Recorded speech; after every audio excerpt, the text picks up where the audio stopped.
While it's certainly true you can over-systemize and over-process parts of your business, there are certainly a lot of myths around which I think hold a lot of people back, or they tend to use as an excuse when they start getting into the system creation mindset, looking to scale and grow a successful organization. In today's episode, we're going to dispel some of those myths. Things like business systems remove creativity of my team.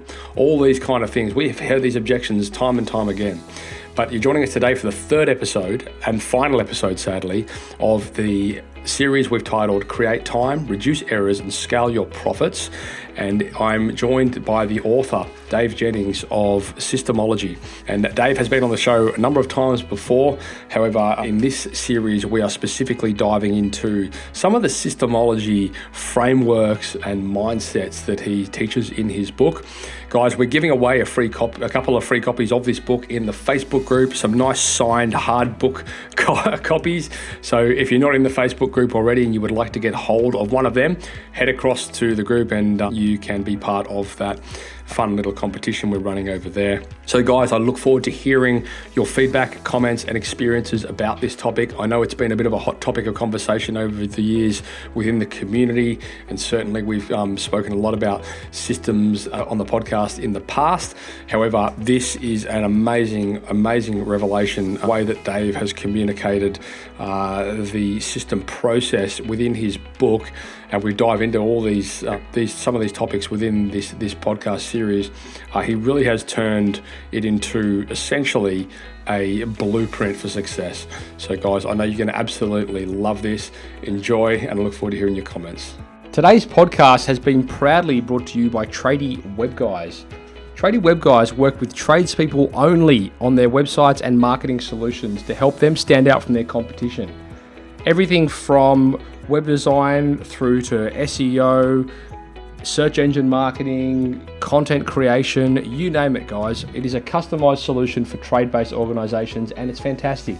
Head across to tradiewebguys.com.au/apply, fill in the form, and let's have a conversation. Giving tradies and contractors around the globe the tools to run a modern business. You're listening to Toolbox Talks from the Site Shed. Now here's your host, Matt Jones.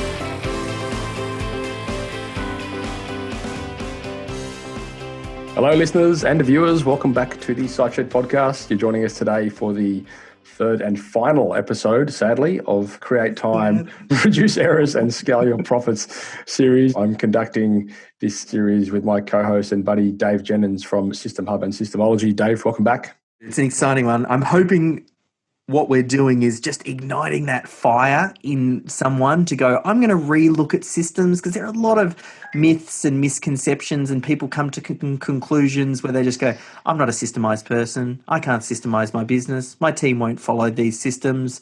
Systems are going to kind of just turn us into McDonald's. I don't want to be a McDonald's type business. All of this rubbish, I want to challenge you on to say, if you want to build a profitable business that works without the business owner, that scales, that supports you and helps a lot of people, the only way to do it is to build great systems. And systems don't fall in love with the documenting, fall in love with the result that systems can give you. That's the real key for this series. So in the first episode, we were talking about the true cost of not systemizing, where we essentially ran through, I suppose, some of the outcomes of a business or typical outcomes of, organizations that don't employ systems and don't employ, processes and don't train their teams and don't get people buying into that methodology.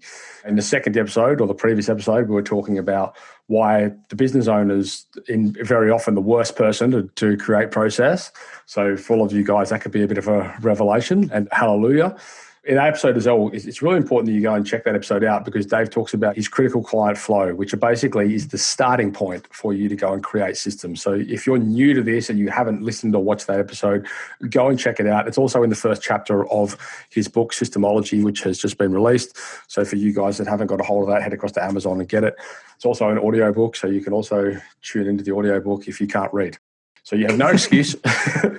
Dave, this episode here, we're going to talk a little bit more about dispelling some of those myths around systems. Like you said, just then, the whole McDonald's, sort of thing doesn't appeal to everyone. I mean, I'm sure most people would love the outcome of McDonald's systems, right? But as we alluded to in the last business, you don't have to start there. It's not about building out processes for a McDonald's franchise. It's about building out, some of the processes that McDonald's might have done 60 odd years ago when they got started. You've got to start somewhere. What I do love actually about the book, Dave, said this many times myself, the process systems are very, very rarely a destination. They're always a journey, and they're there to be evolved, And I think that's something that is exciting from a business point of view, because you can see the development of procedure. And when when you've got your team that have bought into like a methodology like systemology, essentially they manage that for you, and they take control of that. And that's amazing, because the reality is, like, where you might be the person to create the initial system, you take that system and hand it off to somebody else to do that task, which is the only real way that it's ever going to get done the way you want it done. But then over time, through them doing it, hopefully they're finding better ways to do these things, more efficient ways, and they're updating the systems for you. And then all of a sudden you've got this amazing engine that's running. All you've really done is turn the ignition. You have hit something like that nail on the head incredibly well. This idea that what you're actually looking to do is to have a shift in the culture of the work. It's not... The holy grail is not to have your systems and processes documented and you be hitting your staff and team and contractors over the head saying, follow the process, follow the process, follow the process. Like, the holy grail is getting to the point where your staff goes, this is how we do things here. When that happens and you've got an approach and it's constantly evolving and improving and building and growing, that's when the magic really comes alive. Now, the biggest challenge is always the resistance that comes up front, which is, I've always done it this way, why do I have to change? Or, hey, I'm not really a systems person, or why do I have to do things this way? And all that resistance happens up front, because you're going to hear this episode and you're going to go out and get your copy of Systemology. You're going to get all excited and say, this is what I want to do. And then you'll take it to your team, and then you're going to have some resistance. And to make this work, you have to push through that resistance. And it might take 3 months, 6 months, 12 months, depending on how committed and how all in you go. And it's only till you start to hire new team members and they come on board, and that's all they've ever known is, this is the way that we do things here. And, we have a way that we submit our timesheets. We have a way of checking the van before we take it out to go see a client to make sure that we've got everything. Dave Porter's popped up a few times as a great example from Portervac in some of the earlier episodes.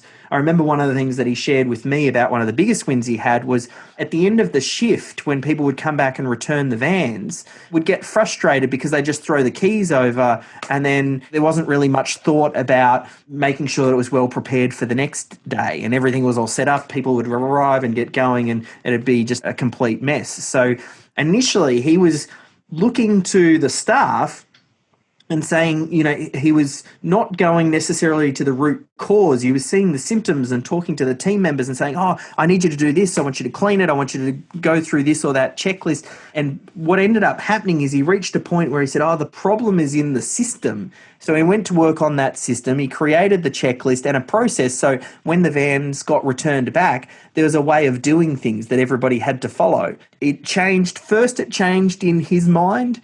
Then he passed it in through to the rest of the team, and now he has a process for the way that trucks get checked in. And it's not questioned by everybody. It's just the way that we do things here. And it's something that continues to evolve and improve, and it's getting that feedback loop and understanding that systems are never perfect. Scenarios will change and you need to make tweaks here and there. Like, I don't want to build a business where I don't have a hamburger business where I'm taking 15-year-old kids off the street who haven't had any work experience and I'm teaching them how to flip burgers. Well, in that scenario, maybe I do need to have exact step-by-step details, manuals that are like the Yellow Pages, for those old of you enough to remember what a Yellow Pages is. What I'm looking for is smart people. And when I think about systems, it's about just giving them the guidelines, the rules to the game. It's like a game of footy. Like when you're out on the field, you can be creative and you make stuff up, but there are rules. So you follow the rules and then you do the creative stuff inside the game. And that's what I want to do. And when I think about business, I still want rock star players. And I want to teach them the rules, and then I want them to operate within the rules, within those boundaries. And that's when you really start to build a business that has big impact. I think as well, like that mindset and that approach has ripple effects, which if you haven't been through this process yet, guys, which I appreciate many of you probably haven't, and sorry, I should probably quantify. Again, this isn't a destination. This is always a journey. Like even if you're on the journey, there's always ways you can do it better. Applying that mindset to your team is a really great morale builder, because what they begin to appreciate is that they're contributing.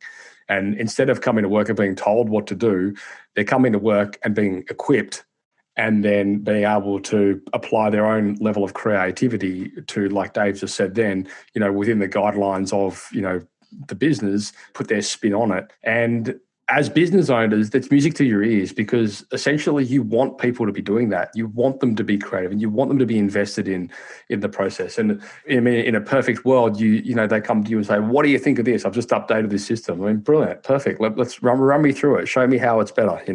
Like that is absolute music to your ears. One of the earlier companies that I used to run in the digital agency was a video production business, Melbourne Video Production. And I mean, that's an incredibly creative space and industry to be in. And what it taught me is that systems, and we touched on this idea in one of the early episodes, I believe, that systems end up giving you extra space for creativity. The misconception that systems remove creativity is actually false, because there are certain things in a role or in a job that need to happen. So when we went on a shoot, we would need to make sure we took all of the right equipment. When the shoot was done, we needed to set up a project in a certain way. We needed to ingest the footage. We needed to make sure that we sunk up the audio. We needed to make sure that we had all the assets from the client. All of these components needed to be happen before the editor could get in there and then do their creative magic. So there's a whole large component of that job that was wax on, wax off, and could be systemized. Now, we didn't necessarily systemize the editing part. We came up with some rules around, the space in which the editor had to edit within, like the time. But there were ways that the project was set up. There were ways that we would deliver milestones and feedback to the client. Like we wanted to avoid scope creep, because it's quite often where the client might have had a different expectation in their head of what it is that they've got or that they were getting, and they might ask for a round of changes, another round of changes. And before you know it, you've blown through the client's budget, you're on to round number 6. Whereas with a bit more of a framework and a system, we let the client know up front, hey, you've got one round of major changes and then you've got 2 minor changes. Major changes are structural, moving pieces of, footage from here to there and adding music in. Minor changes are things like, can we change that frame, or can I adjust the lower third with my name in it, or whatever. So we built that into the system so that when the team needed to be creative, they had everything that they needed. It was all organized, and then they could do their best work. So I'm sure that translates over to the trade space. Definitely. I mean, managing expectations is a system that every business should constantly be improving, or a workflow that every business should be improving. And things like technology constantly evolving will always evolve that, that overall process too. But I mean, I see, communication as being probably something that can solve 99% of problems. And as you said, like managing those expectations from your customers, and like you alluded to in episode 1, where you were saying, I had trained my client to always come to me, improving that, your support systems and the way you communicate and your ticketing systems and all these kind of things, like that will free you up.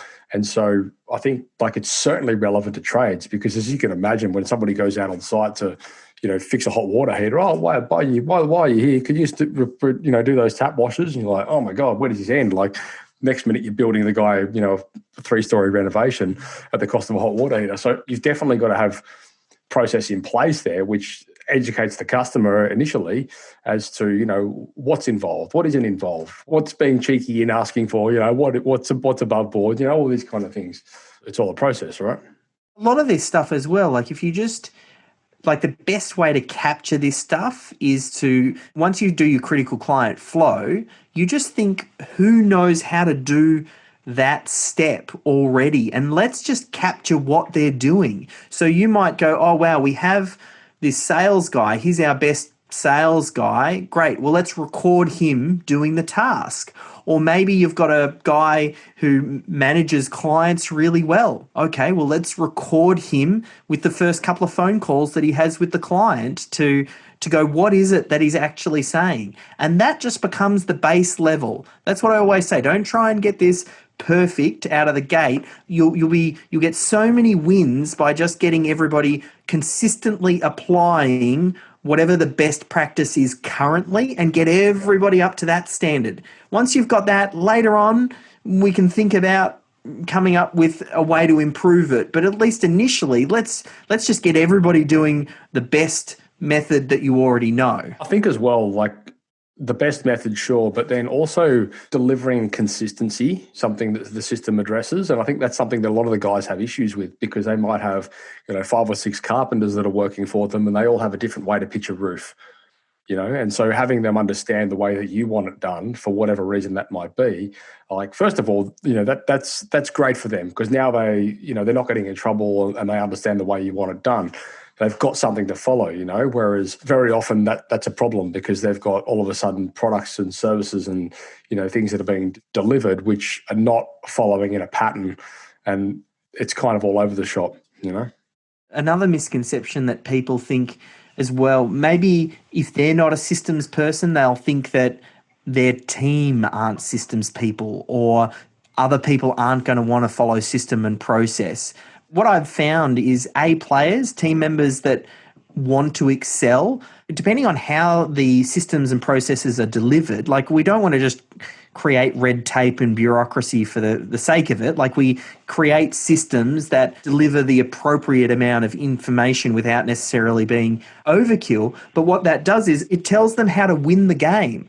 Great team members want to know how to do something really well. So if you tell them up front, this is what success looks like, these are the steps, they actually embrace it. Couldn't agree more.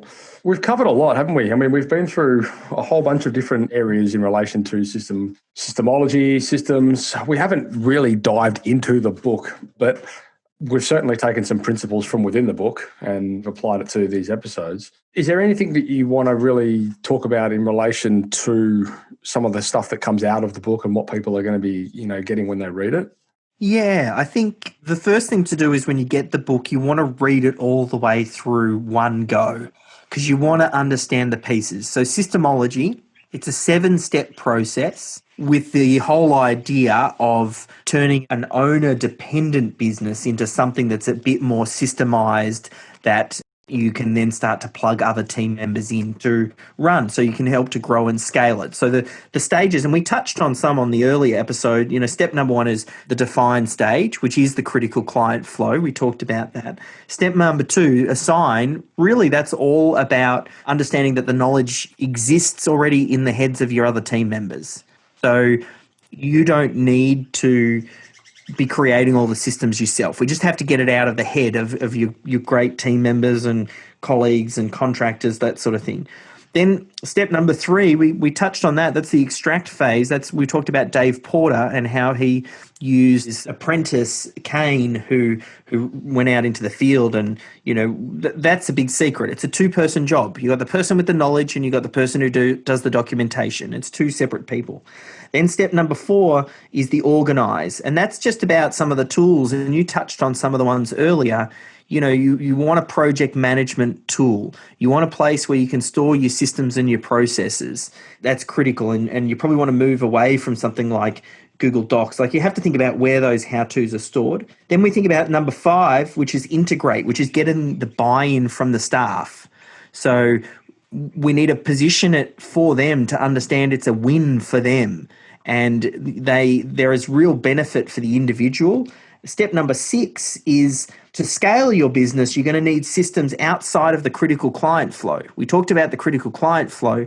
There are also other systems that would go in your finance department, maybe your HR, how you hire staff and onboard staff and management as well. And then finally, I finish up the 7-step process with Optimize, which is I leave it till last because a lot of people try and get things just right up front, and then it just becomes a roadblock and a reason why they don't get things done because they want it just perfect. But you won't get it done perfect the first time because part of how you make something good is to run it, see what works, what doesn't work, tweak it, run it, see what works, and you just keep moving closer and closer and closer. That's how I developed Systemology. Like, I didn't just sit down and write the book in one go. I ran a workshop that Matt attended. I ran another workshop that Matt attended. I worked with a small group of business owners and we took them through the process. I did one-on-ones. I just kept on perfecting and then simplifying down to what are the essentials that deliver the outcome. And that's how you want to also develop the systems inside your business.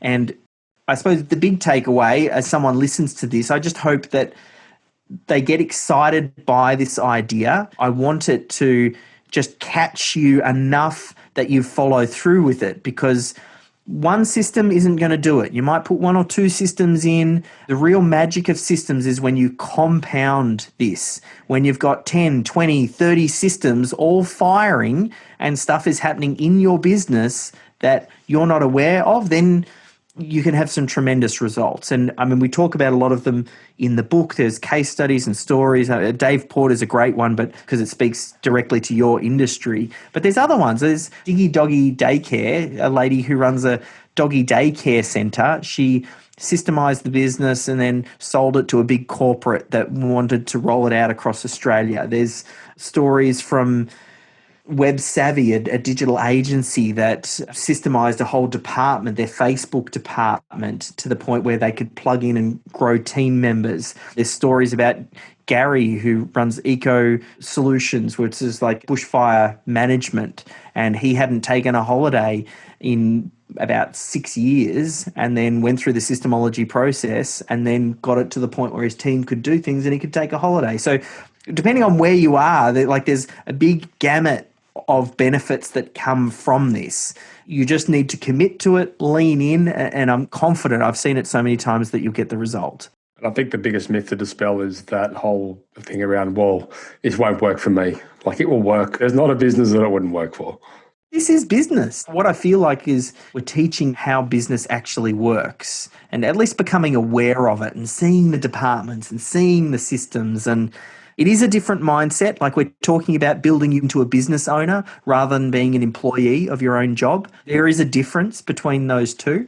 And I had a call with a friend the other day, and I've known him for many years, and he was talking about he wanted to move into a new space, and I gave him some of these foundational ideas. And just this morning, I've not responded it to yet, he sent me a message back and he goes, I thought about it and it just didn't connect with me. I'm not really a business owner. I want to be a freelancer and I want to do work and I want to have what falls into my lap. And that's the way that he wanted to do things. And that's okay. I think the key is you need to, as long as you recognize it, if you are happy being a subby for someone and just going out and doing the jobs and letting them handle all of the business, then more power to you. Go do that. But if you're trying to build a business, then let's build a business, and you have to do that through systems. I love it. But I think you've done a very good job of making an unsexy topic pretty sexy, so good work there.